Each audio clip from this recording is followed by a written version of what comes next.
আমার গাভীটা এই 6বার বীজ দিয়ে নিয়েছি জাকির ভাইয়ের কাছে, তো একটাবারও মিট যায়নি। সুন্দর সুন্দর বাচ্চা হয়েছে, আর জাকির ভাইয়ের ডাকা মাত্রই চলে আসে। সবাইকে জানাই আন্তরিক সালাম ও শুভেচ্ছা। দেশ ও দেশের বাইরে থেকে, দেশে ও বিদেশে যে সকল ভাই বোনেরা আমাদের এই ভিডিওটি দেখছেন, তাদেরকে আবারও অভিনন্দন জানাই। আজ আমরা আপনাদের মাঝে আরও একটি নতুন ভিডিও এনেছি, আর এই ভিডিওতে থাকছে নতুন নতুন কিছু ইনফরমেশন। আর এগুলো জানতে হলে পুরো ভিডিওটি জুড়ে আমাদের সাথে থাকুন। আমাদের ভিডিওগুলো ভালো লাগলে লাইক দেবেন, কমেন্ট করবেন ও শেয়ার করবেন। প্রিয় ভিউয়ার্স, আর নয় দেরি, চলুন আমরা মূল ভিডিওতে চলে আসি।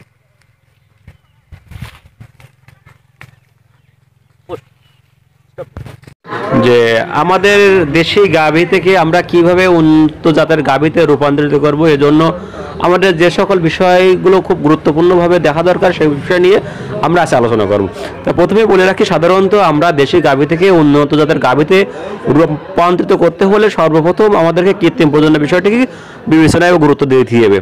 আমরা দেশি গাভী ও বকনাকে কিন্তু অবশ্যই কৃত্রিম প্রজননের আওতায় নিয়ে আসতে পারি, এক্ষেত্রে কোনো সমস্যা নেই। আমরা এই বিষয় নিয়ে আলোচনা করব এবং আলোচনা শুনবো একজন সফল খামারে, যিনি ইতিপূর্বে 6বার কৃত্রিম প্রজনন করে তা প্রতিটি বারেই তিনি সাকসেসফুল ছিলেন। কীভাবে হতে পারে এই বিষয়ে আমরা আমাদের ইয়ার টেকনিশিয়ানের কাছে কথা শুনবো। তা চলুন আমরা একে একে কাজ শুরু করি। আপনারা দেখছেন এই মুহূর্তে একজন কৃত্রিম টেকনিশিয়ান মোহাম্মদ জাকির হোসেন একটি দেশি বকনাকে কৃত্রিম প্রজনন কাজ শুরু করছে। আর এই কৃত্রিম প্রজননের ফলে যে ধরনের বাছুর হয়েছে আমরা এই ভিডিওতে এটা দেখাবো। তো আপনারা অনেকেই মনে করে থাকেন যে দেশি গাভী, নতুন গাভী, নতুন বকনা একে কি অবশ্যই বীজ দেওয়া যাবে কিনা না। হ্যাঁ ভিউয়ার্স, অবশ্যই আপনি দেশি গাভী থেকে কৃত্রিম প্রজনন করাতে পারবেন। সেক্ষেত্রে আপনি 50% সিমেন্ট দিয়ে কৃত্রিম করাবেন, অথবা 62%। 50% একটি সিমেন্টের আমি নাম্বার বলে দেখি 014, এটা হলো নাম্বার, এর হলো জাতটা হলো L/F। আবার আপনি 62 সিমেন্ট দিয়ে আপনি কৃত্রিম করাতে পারেন। এটা দিয়ে আপনি নতুন বকনিকে কৃত্রিম করানো যাবে, এখানে কোনো সমস্যা নেই। আমরা এইভাবে যদি কৃত্রিম প্রজননের আওতায় আনি, তাহলে সংকর জাতের গরুকে, আমরা এই যে ফ্রিজিয়ান গরু দেখছেন, এই গরুকে কিন্তু আমরা কৃত্রিম আওতায় নিয়ে আসলে বড় গরু বলে তাকে প্রথমবারে কিন্তু 100 বীজ কখনোই দেওয়া যাবে না। এক্ষেত্রে আমরা 75 সিমেন্ট দিয়ে কৃত্রিম প্রজনন করতে পারি। একটা 75% একটা সিমেন্টের নাম্বার হলো আমরা 270, একটা ভালো বাছুর। আপনারা যে বাছুরটা এখন দেখছেন 270% একটা সিমেন্ট, এটি কামারকাতি গ্রামের বিনয় মাস্টারের বাড়িতে এটি বাছুরটা হয়েছে। এটি কৃত্রিম প্রজনন করেছিলেন মোহাম্মদ জাকির হোসেন। আমরা এখন যে বাছুরটি গরুগুলো দেখছি এটি হলো গণেশপুর গ্রামের যে ভাইটির কথা আমরা হয়তোবা ইতিপূর্বে আপনাদেরকে বলছি। এইগুলো এই যে জাতটি দেখছেন এটি হলো 270% সিমেন্টের ষাঁড়ের নাম্বার দিয়ে বাছুর হয়েছিল। আমি এবং আমার ছোটো ছেলে মোহাম্মদ জাকারিয়া আহমেদ রাকিব আমাদের জন্য দোয়া করবেন। উনি সাকিব রাকিবকে আমি এটা হাফেজিয়া পড়াবো এবং ভবিষ্যতে সে একটা মুহাদ্দিস পড়ানোর ইচ্ছা আছে। প্রিয় ভিউয়ার্স, আপনারা যে বাছুরটি এখন দেখছেন বাছুরটির বয়স অনলি মাত্র 4 মাস। এই বাছুরটি অন্ধ এবং এর বাছুরের মা যেটা দেখতে পাচ্ছেন না ভালো, এটি লাল। ইতিপূর্বে 2টা বাছুর কিন্তু অন্ধ হয়েছে। এখন যে গরুটা দেখছেন এটি হলো দেশি একটি লাল গাভী, একে কৃত্রিম প্রজনন করানো হয়েছিল। এই বাছুরটির নাম্বার সম্ভবত 270 অথবা 194, আমার ঠিক মনে নাই। তবে এটি কিন্তু একটা সুন্দর ফ্রিজিয়ান বাছুর ছিল। এই বাছুরটি আপনার হয়েছে কামারগাতি পার্শ্ববর্তী গ্রাম, এটা হলো তেঘরিয়া গ্রামের। এই গরুটিকে কৃত্রিম প্রজনন করাইছিলেন মোহাম্মদ জাকির হোসেন, কৃত্রিম প্রজনন টেকনিশিয়ান, কালীগঞ্জ উপজেলা প্রাণী সম্পদ অফিসের ধালবাড়ি ইউনিয়নের এয়ার টেকনিশিয়ান। আপনারা যে বাছুরটি ইতিমধ্যে এখন দেখছেন সেটি হলো 207% ষাঁড়ের নাম্বার, জাত হলো L/F/F। আমরা এই বাছুরটি হওয়ার পরপরই আপনারা যে কাজটি করবেন সেটি হলো অবশ্যই বাছুরের 15 দিন বয়স হলে কৃমিনাশক ঔষধ করবেন।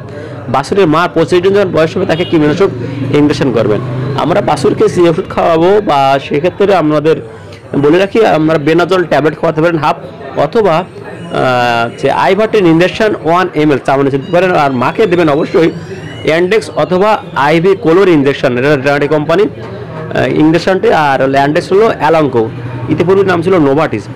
অবশ্যই গরুটা দেখছেন পাতলা পায়খানা আছে, পাতলা পায়খানা হলে আপনি রেস্টলেপ খাওয়াবেন।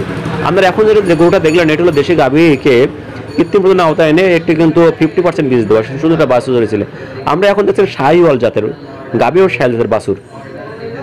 আমরা এখন যে দেখছেন আমাদের ধলবাড়ি ইউনিয়নের চেয়ারম্যান এবং উপজেলা প্রাণী সম্পদ অফিসার ডাক্তার মনোজিৎ কুমার মণ্ডল ও মোহাম্মদ জাকির হোসেন এয়ার টেকনিশিয়ান অত্র এলাকার একটি কিরম সেপারেটর মেশিন স্থাপনের জন্য গুরুত্বপূর্ণ ভূমিকা রাখে। এটি ধলবাড়ি ইউনিয়নে 2 লাখ স্কুল সংলগ্ন হয়। এমনি উপস্থিত হচ্ছে এখন আমরা যেটা দেখছেন মোহাম্মদ জাকির হোসেন একজন অত্র এলাকার এয়ার টেকনিশিয়ান খামারিদের নিয়ে বিভিন্ন প্রশিক্ষণ দিয়ে থাকে।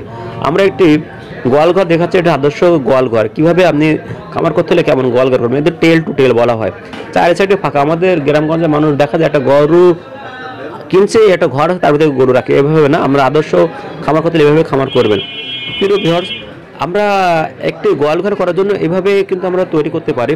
চারি সাইডে ফাঁকা পিলিয়ার দিয়ে আমরা অ্যালবেস্টার বা দিয়ে সাথে পারি বা টিনের সাথে পারি, গোল পাতে সাথে পারি।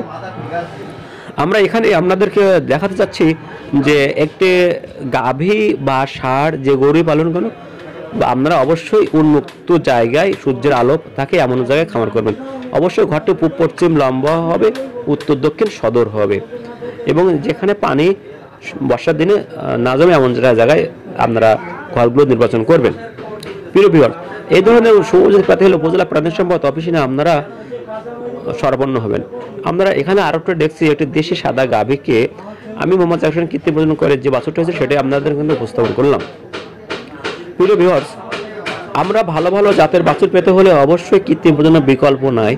আমরা একটু পরে আলোচনা করব বিদেশি গাভী থেকে কিভাবে ভালো জাতের বাছুর তৈরি করতে হয়, সেটা আপনারা অবশ্যই জানেন যে কৃত্রিম প্রজনন করবেন। কিন্তু একটি উন্নত জাতের গাভী যে পরিমাণে কি পরিমাণ দুধ দেবে সেটা কিভাবে চিনবে, আমরা এই বিষয় নিয়ে আপনাদের মাঝে এখনই আলোচনা করছি। প্রিয় ভিউয়ার্স, সর্বপ্রথম উন্নত গাভী পেতে হলে আপনাকে যে বিষয়টি খেয়াল রাখতে হবে, গাভীটির চামড়া ঢিলা ঢালা এবং কোমল সফট হওয়া লাগবে। গাভীটির পাশা দেখে ভারী হবে, মাথাটা সামঞ্জস্যপূর্ণ, একটু আকারে একটু ছোট হবে, গলাটা একটু খাটো হবে এবং চিকন হবে, চামড়া ঢিলা এবং পাতলা হবে এবং নাভির নিচ থেকে সামনের 2 পা বরাবর যে বাট থেকে ওলানের থেকে চাপ থেকে যে একটি দুধের ক্যানেল নাড়ি শিরা বলতে পারেন, এটা সুস্পষ্ট দেখা যাবে। আমরা এই ভিডিওটিতে লাস্টে দেখি আপনাদের দেখাচ্ছি। এই বিষয়ে আমরা আর বিস্তারিত আলোচনা করব অন্য একদিনে। আমরা একটি ফ্রিজিয়ান 75% হলিস্টিয়ান ফ্রিজিয়ান একটি গাভী দেখছেন, তারই একটি বাছুর দেখলেন, এটাও কিন্তু কৃত্রিম প্রজনন আওতায় আনা। আমরা আমাদের গরুদেরকে যদি কৃত্রিম প্রজনন আওতায় নিয়ে আসতে পারে তাহলে আমরা অল্প দিন অল্প সময়ে আপনি একটি ভালো গাভীর মালিক হতে পারবেন এবং অনেক দুধের সম্ভব হতে পারবেন। কী কী বৈশিষ্ট্য দেখে বুঝবেন সেটি আমরা এখনই আলোচনা করছি। দেখেন এই বাটটি কত সুন্দর এবং তার যে দুধের শিরাটা হতে স্পষ্ট দেখা যাচ্ছে। এটি হলো আপনি একটি সংকর জাতের ফ্রিজিয়ান জাতের গাভী। বড় ওলান থাকলে দুধ হবে এমনটা নয়, অনেক দুধের ওলান আছে, মাংস সমৃদ্ধ ওলান। আর কারণ হচ্ছে দুধের যেটি সফট হবে সেটি হলো দুধ বেশি হবে, আর যেটি শক্ত হবে তার দুধ কম হবে। মাছটা দেখছেন তবে ছোটো এবং শিংগুলো তো অবশ্যই সামনে থেকে বাঁকা থাকলে গরুটা সাদৃশ্য ভালো থাকে এবং দেখায় বলে এই গরুগুলো অনেকেই বলে থাকে যে দুধ বেশি হয়। মাথাটা দেখেন একটু সাদৃশ্যপূর্ণ ছোটো। প্রিয় ভিউয়ার্স, দুধের শিরার কথা আমরা ইতিপূর্বে বলছি, এখনই দেখে নিন এই দুধের শিরাটা দেখেন স্পষ্টভাবে দেখা যাচ্ছে। আপনি আরও ক্লিয়ার করে ছোট করে আমরা ক্যামেরা জুম করে দেখাচ্ছি, দেখেন কত সুন্দর একা বাঁকা। যে শিরাটি একা বাঁকা হবে না তাহলে বুঝতে পারবেন এটা দুধ কমায়, কারণ কোনো পাইপে যখন পানি ফোর্স থাকে তখন কিন্তু একটু একা বাঁকা হয়ে যেতেই পারে, কিন্তু সোজা পানি কখনোই চলে না। প্রিয় ভিউয়ার্স, আপনারা এই বিষয়টা খুব গুরুত্বপূর্ণ দেখবেন। আপনারা কখনো গাভী কিনতে হলে অবশ্যই এই বিষয়গুলো খেয়াল করবেন।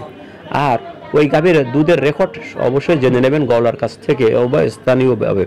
আমরা অনেক ইউটিউবে দেখছি অনেক খামারিরা গরু কিনতে অনেক পরিচিত হয়। এদের প্রতারণার শিকার হওয়ার পূর্বে আপনি ওই গাভীর মালিক অথবা ওই গাভীকে যে এয়ার টেকনিশিয়ান যারা কৃত্রিম করে তাদেরকে অবশ্যই সরবরাহ হবেন। প্রিয় ভিউয়ার্স, আর কথা না, আমরা এই খামারের কথা শুনি। বলে যাচ্ছে ওরা 6টা বীজ দিয়েছে এই পর্যন্ত, তা কোনোবার মিট যায়নি, সুন্দর সুন্দর বাছুর হয়েছে, ডাকা মাত্রই চলে আসে। জাকির ভাইয়ের কাছ থেকে বীজ দিয়ে নেব এবং জাকির ভাইয়ের কাজে আমরা খুবই সন্তুষ্ট। হ্যালো, আমরা সবাই জাকির ভাইয়ের কাছ থেকে কাজ করে নেব এবং জাকির ভাইয়াকে আল্লাহ দীর্ঘায়ু করব। প্রিয় ভিউয়ার্স, আমাদের ভিডিওগুলো ভালো লাগলে অবশ্যই লাইক দেবেন, কমেন্ট করবেন, শেয়ার করবেন।